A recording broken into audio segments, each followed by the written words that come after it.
ஜெய் ஸ்ரீ மாத்ரே நமக. ஜெய் குருத ஜெய் குரு பரசுரம். நமஸ்காரம். நான் கரூர்லேருந்து வல்சலா பணிக்கர், பிரசன்ன ஜோதிடர். இன்னைக்கு நம்ம விசுவாசு வருட தமிழ் புத்தாண்டு பலன்கள் கும்ப ராசிக்கு எப்படி இருக்குன்னு பார்க்க போறோம்.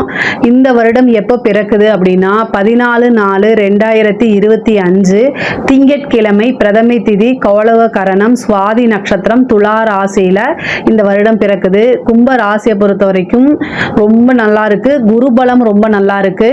அதாவது சனி வந்து 7.5 சனி வந்து இன்னும் ரொம்ப கம்ப்ளீட் ஆகல. ஆனா ஜென்ம சனியில இருந்து உங்களுக்கு வந்து பாத சனியா மாறிடுச்சு. அதனால வந்து சனி வந்து இன்னும் 2.5 வருஷம் தான் இருக்கு அதை கடந்து வரத்துக்கு. அதே மாதிரி உங்களுடைய ராசிக்கு ஏப்ரல் 26க்கு மேல ராகு உங்களுடைய ராசிக்கு வராரு.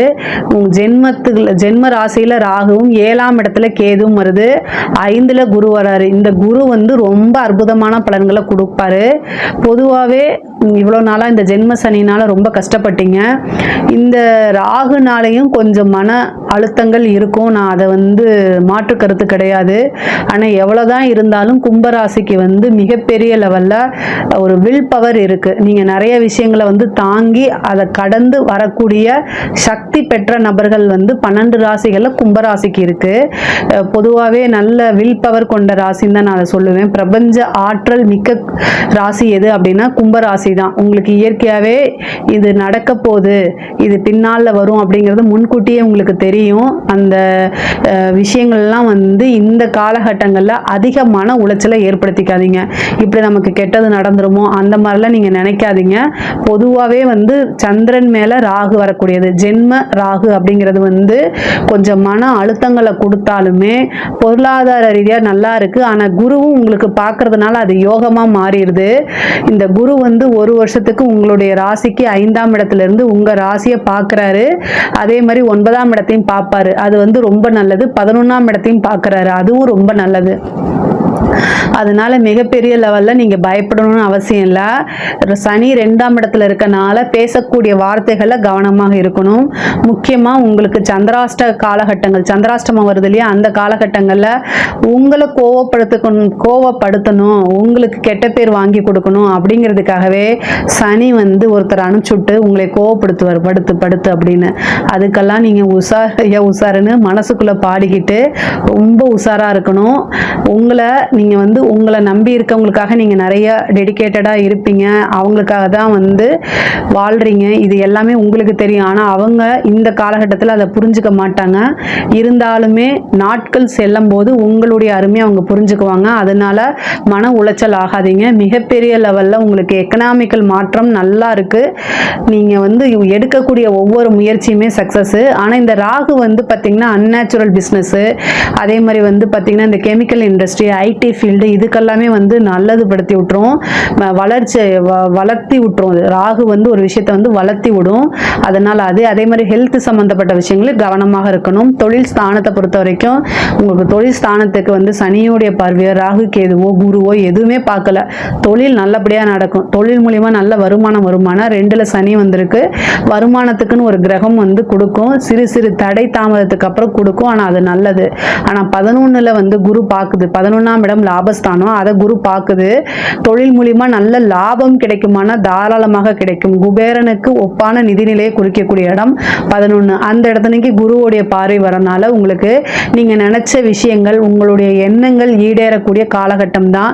புதுசா பிசினஸ் ஸ்டார்ட் பண்ணலாமானா அது உங்களுடைய சுய ஜாதகத்துல தொழில் ஸ்தானம் எப்படி இருக்கு, தொழில் காரகன் எப்படி இருக்கு, தொழில் ஸ்தான அதிபதி எப்படி இருக்குங்கிறதெல்லாம் நீங்க பார்த்துட்டு ஸ்டார்ட் பண்ணிக்கோங்க. அதே மாதிரி உத்தியோகத்தில் இருக்கவங்களுக்கு திடீர்னு ஒரு அதிர்ஷ்டம் கிடைக்கும், ப்ரொமோஷன் கிடைக்கும், ஒரு இடம் மாற்றம் கிடைக்கும், நீங்க விரும்பிய இடத்துல வேலை கிடைக்கும். இவ்வளோ நாளாக ஏக்கமா இருந்திருக்கும் உங்களுக்கு, இந்த கம்பெனியில போய் நம்ம வேலை பார்த்தா எப்படி இருக்கும் அப்படின்னு. அந்த டைம் இப்போ வரப்போகுது. இந்த வருடத்துல வந்து உங்களுக்கு உத்தியோக மாற்றம் இருக்கு. அதுவும் உங்களுக்கு விருப்பமான இடத்துல, அதே மாதிரி விருப்பமான துறையில உறுதியாக உண்டு. நீண்ட தூர பிரயாணம் இருக்கு. படிப்புக்காகவோ அல்லது தொழிலுக்காகவோ உத்தியோகத்துக்காகவோ வெளிநாடு, வெளிமாநிலம், வெளியூர் செல்லக்கூடிய வாய்ப்புகள் இருக்கு. ஐடி ஃபீல்டில் இருக்கவங்களாம் ஃபாரின் போறதுக்கு உண்டான அமைப்பு, பிசினஸ் ரீதியாக ஃபாரின் போறது, அந்த மாதிரி அமைப்புகள்லாம் இருக்கு. படிப்புல ஆர்வம் வந்து முன்பை விட குறையும். பட் ஆனால் வந்து செல்ஃபாக மோட்டிவேட் பண்ணிக்கணும். சம்டைம் வந்து நீங்கள் வந்து படிப்ப புக் எடுத்தாலே சோஷியல் மீடியா பக்கம் போகிற மாதிரி அமைப்புகள்லாம் வந்துடும். அது எல்லாமே நீங்கள் வந்து உங்களை வந்து செல்ஃபாக மோட்டிவேட் பண்ணி படித்தாதான் நமக்கு வாழ்க்கை அப்படின்னு இருங்க. நிறைய மாற்றம் இருக்கு. புது புது நபர்களுடைய அறிமுகம், வேற மதத்தை சேர்ந்தவர்கள், வேற லாங்குவேஜ் பேசக்கூடிய நபர்களுடைய அறிமுகம் கிடைக்கும். அது மூலிமா ஆதாயமும் உண்டு. ஆனால் எப்போ யார்கிட்ட பேசினாலும் பழகினாலும் சரி, பொதுவாகவே ரொம்ப கவனத்தோட பேசி பழகிறது நல்லது. உங்களுடைய ராசி அதிபதி சனி எப்பெல்லாம் புதன் கூட சேர்றாரோ அந்த காலகட்டங்களில் உங்களுக்கு ஒரு பெரிய ஏமாற்றம் இருக்கு. அதுவும் தெரியாத நபர்களாக இருந்தாலும் சரி, தெரிந்த நபர்கள் இருந்தாலும் சரி. தெரியாத நபர்கள் கிட்ட கூட பரவாயில்ல, தெரிஞ்ச நபர்களே உங்களை ஏமாத்துறதுக்கு வருவாங்க. ரொம்ப ரொம்ப கவனமாக இருக்கணும். இல்லை அப்படின்னா பிரச்சனை வரதுக்கு உண்டான வாய்ப்பு இருக்கு. அதனால அதை பார்த்துக்கோங்க. படிக்கக்கூடியவங்க வந்து குழந்தைகளாக இருக்காங்கன்னா உங்களுக்கு ஏதாவது ஒரு பிரச்சனை அப்படின்னா உடனடியாக பேரண்ட்ஸ் கிட்ட சொல்கிறது தான் ரொம்ப நல்லது. பெண்களை பொறுத்த வரைக்கும் இந்த நல்ல அமைப்பு ரொம்ப ரொம்ப அருமையாக இருக்குது. முக்கியமாக வந்து உங்களுக்கு படித்து முடித்தோடனே பிளேஸ்மெண்ட் ஆகிறது, வேறு பக்கம் மாறுறது, இந்த மாதிரி விஷயங்கள்லாம் நடக்கும். இவ்வளோ நாளாக நீங்கள் எதிர்பார்த்த ஒரு போஸ்டிங்கு, நீங்கள் என்ன விஷயத்துக்காக எக்ஸாம்ஸ் எழுதிருக்கீங்களோ அதெல்லாம் நல்ல மார்க்கு, நிறைய ஐபிஎஸ் ஐஏஎஸ் இந்த மாதிரி விஷயங்கள்லாம் ட்ரை பண்ணிங்கன்னா கிடைக்கிறதுக்கு உண்டான வாய்ப்புகள்லாம் இருக்கு. பொதுவாகவே வந்து இந்த ஜென்ம ராகு வந்து எதுக்கு சப்போர்ட் பண்ணும் அப்படின்னா, இந்த பேபிக்காக ட்ரை பண்றீங்கன்னா ஐவிஎஃப், இந்த டெஸ்ட் பேபிலாம் ட்ரை பண்றீங்க அப்படின்னா தாராளமாக 100க்கு 200% இல்லை 500% சொல்லலாம்னு வச்சுக்கோங்களேன். இந்த டைம்ல கும்ப ராசியில குழந்தை இல்லாத நபர்கள், கல்யாணம் ஆகி எனக்கு 10 வருஷம் ஆயிடுச்சு, 5 வருஷம் ஆயிடுச்சு, குழந்தை இல்லை, நான் வந்து ட்ரீட்மெண்ட்டுக்கு போறேன், டெஸ்ட் பேபிக்கு போறேன், இல்லை ஐவிஎஃப்க்கு போறேன், இந்த மாதிரி இருந்தீங்க அப்படின்னா கும்ப ராசியில் இருக்கிறவங்க தயவு செய்து இந்த டைம்ல ஒரு குலதெய்வ வழிபாடு பண்ணிட்டு ட்ரீட்மெண்ட் போங்க. இந்த டைம்ல உங்களுக்கு சக்சஸ் ஆகும். ராகு கேதுக்கள் எப்பவுமே இயற்கையை விட செயற்கைக்கு தான் அதிக முக்கியத்துவம் கொடுக்கக்கூடிய கிரகம். அதுக்கு மட்டும்தான் பிளஸிங் பண்ணும். ஃபர்ஸ்ட் அட்டம்ப்ட்லேயே நீங்க வந்து உங்களுக்கு ட்வின்ஸ் பிறக்கிறதுக்கு உண்டான வாய்ப்பு இருக்கு. ராகு சந்திரன் மேல இருக்கிறது. அப்போ இப்ப கும்ப ராசிக்கு அந்த காலகட்டம், இந்த நாளை நீங்க இந்த டைம்ல ட்ரை பண்ணுங்க. குருவுடைய பார்வையும் இருக்கு. குருவும் 5ஆம் இடத்துல இருக்காரு. சந்தான பிராப்தம் உறுதியாக உண்டு. இயற்கை முறையிலும் சரி, செயற்கை முறையிலும் சரி, 2 முறையிலுமே வந்து சந்தான பிராப்தம் உறுதியாக உண்டு. 5ஆம் அதிபதியோட தசாபுத்திலாம் நடந்துச்சுன்னா 1000% உங்களுக்கு உறுதியாக உண்டு. ட்ரை பண்ணுங்க. அதே மாதிரி ஒரு அதிர்ஷ்டம் அப்படிங்கிறது உங்களுக்கு இருக்கு. லாட்ரி, புதையல் இந்த மாதிரி யோகங்களும் உறுதியாக உண்டு. குடும்பஸ்தானத்துல சனி இருக்கனால குடும்பத்துல சிறு சிறு சண்டை சச்சரவுகள் வர செய்யும். அதே மாதிரி கணவன் மனைவியிடையே கேது வந்து 7ஆம் இடத்துல இருக்கிறதுனால கணவன் மனைவியிடையே வாக்குவாதம், சண்டை சச்சரவுகள் இதெல்லாம் வரும். அதனால மன உளைச்சல் இந்த மாதிரி வரும். சிலருக்கு வந்து திடீர் திருமணம் ஆகிறது, ரிஜிஸ்டர் மேரேஜ் ஆகிறது, லவ் மேரேஜ் ஆகிறது, இந்த மாதிரி அமைப்புகள் இருக்கு. 11 கூடைய குரு வந்து 5ஆம் இடத்துல இருக்கிறாரு. உங்களுக்கு 5ஆம் இடத்திலிருந்து 11ஆம் இடத்தை பார்க்குறாரு, உங்களுடைய ராசியை பார்க்குறாரு. கேது 7ஆம் இடத்துக்கு வந்திருக்கனால திடீர்னு திருமணம், ரிஜிஸ்டர் மேரேஜ், இந்த மாதிரி பேரண்ட்ஸோடைய சப்போர்ட் இல்லாமல் மேரேஜ் இந்த மாதிரி ஆகிறதுக்கு உண்டான வாய்ப்பு இருக்கு. ஆனால் திருமண பிராப்தம் இருக்கா அப்படின்னா தாராளமாக இருக்கு. 7ல் கேது வந்திருக்கு. நீங்கள் விநாயகர் வழிபாடு பண்ணுங்க. அதுக்கு உண்டான பரிகாரத்தை பண்ணீங்க அப்படின்னா கலத்திர தோஷம் நிவர்த்தியாகி உங்களுக்கு திருமண பிராப்தம் உறுதியாக உண்டு. அதே மாதிரி கடன் ரீதியாக இருக்கக்கூடிய பிரச்சனைகள்லாம் வந்து படிப்படியாக குறையிறதுக்கு உண்டான அமைப்பு இருக்கு. வருமானத்துல வந்து முன்பை விட நல்ல அதிகரிக்கும். அதாவது இன்கம், சோர்ஸ் ஆஃப் இன்கம் வந்து உங்களுக்கு பல வகையில வரதுக்கு உண்டான அமைப்புகளை உருவாக்கி கொடுக்கும். ஆனா அதுக்கு உண்டான முயற்சியை நீங்க போட்டுதான் ஆகணும். 7ஆம் இடத்துக்கு வந்திருக்கக்கூடிய கேது வந்து பழைய பார்ட்னர்ஷிப் இருக்கு அப்படின்னா அந்த பார்ட்னர்ஷிப் எல்லாம் வந்து மாறி புதுசா பார்ட்னர்ஷிப்பை உருவாக்கி கொடுக்கறதுக்கு அமைப்பு இருக்கு. ஆனா எவ்வளவு பிரச்சனைகள் இருந்தாலும் சரிங்க, தொழில் பொருளாதாரம் நல்லா இருக்கு. நீங்க உங்களுடைய கணவன் மனைவியிடையே இருக்கக்கூடிய பிரச்சனைகளை சமாதானமா போய்க்கிறதா ரொம்ப ரொம்ப நல்லது. குரு 5ல் இருக்கனால பூர்வீக சொத்துக்கள், தாத்தா பாட்டி சொத்துக்கள் இது எல்லாமே தானா வந்து சேரும். தாயாருடைய தேக ஆரோக்கியத்துல கவனமாக இருக்கணும். சனியோடைய பார்வை தாயாருடைய ஸ்தானத்திற்குனால தாயாருடைய தேக ஆரோக்கியத்துல இதா இருக்கணும். தாயாருக்கு சிறு கண்டம் அப்படின்னு சொல்லக்கூடிய அமைப்பு. ஏன்னா இங்க சந்திரன் மேல உங்களுக்கு ராகு இருக்கு, தாயாருடைய ஸ்தானத்தை சனி பார்க்கிறாரு. அதனால தாயாருடைய உடல் ஆரோக்கியத்துல மிக மிக கவனம். அதே மாதிரி வண்டி வாகன வாகனங்கள் இரவு நேரங்களில் பிரயாணம் போகும்போது ரொம்ப ரொம்ப ஜாக்கிரதையாக போங்க. ராகு காலத்தில் துர்க்கை வழிபாடு பண்ணுறது ரொம்ப ரொம்ப அவசியம். திங்கட்கிழமை வரக்கூடிய ராகு காலத்திலையும் சனிக்கிழமை வரக்கூடிய ராகு காலத்திலையும் பரிகாரம் பண்ணுங்க. உங்களுக்கு என்ன பரிகாரம் வேணும்னு சொல்லுங்க, கமெண்ட்ஸில் நான் சொல்கிறேன். கண்டிப்பாக நான் ஆன்சர் பண்ணுவேன் உங்களுக்கு. ராகு காலத்தில் ராகுவோடைய வீரியத்தை குறைக்கிறதுக்கு ராகு காலத்தில் வழிபாடு பண்ணுறது ரொம்ப ரொம்ப அவசியமானது.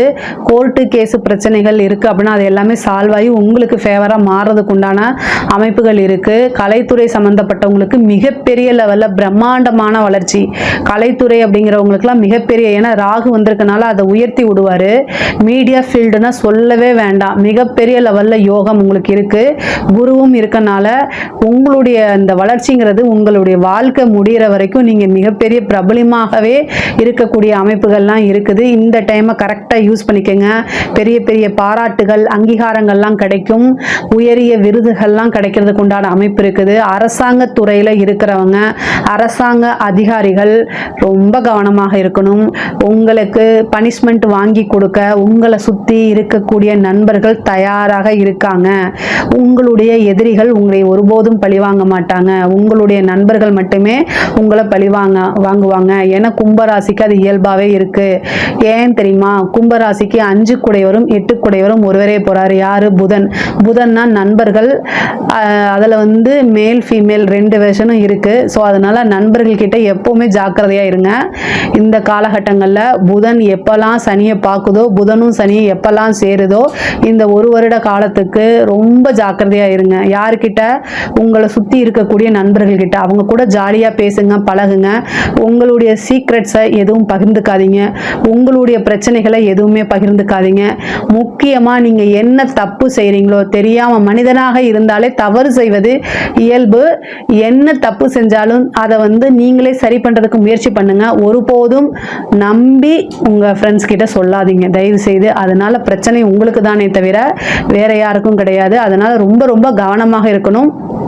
மற்றபடி கும்ப ராசிக்கு எல்லாமே ரொம்ப ரொம்ப நல்லா இருக்கு. தெய்வ வழிபாடு, தெய்வ அனுகிரகம்லாம் பண்ணிக்கோங்க. 5ல் வந்திருக்கக்கூடிய குரு அதிர்ஷ்டத்தை கொடுக்கறதுக்கு தெய்வ வழிபாடு பண்ணுங்க. லக்ஷ்மி நரசிம்மர் வழிபாடு பண்ணீங்கன்னா இன்னும் நல்ல சிறப்பான பலன்கள் கிடைக்கும். அதே மாதிரி திடீர்னு ஒரு அதிர்ஷ்டம், லாட்ரி, புதையல் இந்த மாதிரி ஒரு யோகத்தையும் கொடுத்துருவாரு. பொதுவாகவே கும்பராசிக்கு இயற்கையாகவே இந்த பிரபஞ்ச சக்தி இருக்கனால இந்த டைம்ல ஒரு உபாசனை எடுத்தீங்க அப்படின்னா இன்னும் உங்களுடைய வாழ்க்கை ஃபுல்லுமே அந்த தெய்வம் ஒரு நிலையில இருக்கும். உங்களுடைய கஷ்ட காலங்களையும் துன்ப காலங்களையும் உங்க கூட இருந்து உங்களை வழி நடத்தும், உங்களுக்கு ஆதரவா இருக்கும். அதனால இந்த 5ல் வரக்கூடிய குரு நீங்க அசால்ட்டா விட்டுறாதீங்க. ஒரு உபாசனை எடுங்க, குருநாதர் வழிபாடு பண்ணுங்க, குருநாதர்கள் கிட்ட எல்லாம் ஆசீர்வாதம் வாங்குங்க. முடிஞ்ச அளவுக்கு மெடிடேஷன் பண்ணுங்க, அது இன்னும் உங்களுக்கு ரொம்ப நல்லது. மெயினா இந்த ஜென்ம ராகுல தப்பிக்கணும் அப்படின்னா தெய்வ உபாசனை, மெடிடேஷன் தான் சிறந்த வழி.